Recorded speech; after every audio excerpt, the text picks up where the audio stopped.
بركات اذكى لعيب مصري انا لعبت معاه، اذكى لعيب مصري. بركات ده ما خدش هو المفروض يلعب جناح، بيلعب زي باك، احنا بنسميه زي باك، يلعب جناح، وبعدين لعب ظهير، يلعب تحت المهاجم. لا بن وايت ايه؟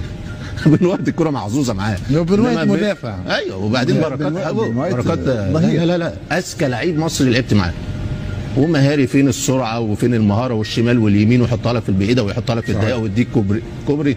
افضل لعيب كوره انا لعبت معاه من ساعه ما بدات العب كوره لحد ما بطلت، ابو تريكه الافضل بلا جدال، بلا جدال. ده ممكن على فكره زعل مني ناس كتير لعبت معايا ولعبت جنبي وبتاع كلام من ده، انما ابو تريكه لعيب الكره الافضل اللي لعب معايا طول مسيرتي. بركات اذكى لعيب مصري انا لعبت معاه، اذكى لعيب مصري.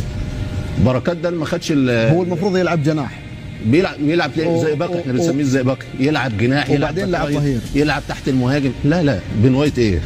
بن وايت الكره محظوظه معاه، بن وايت مدافع. ايوه، وبعدين بركات لا اذكى لعيب مصري لعبت معاه، ومهاري فين السرعه وفين المهاره والشمال واليمين، ويحطها لك في البعيده ويحطها لك في الضيقه ويديك كوبري.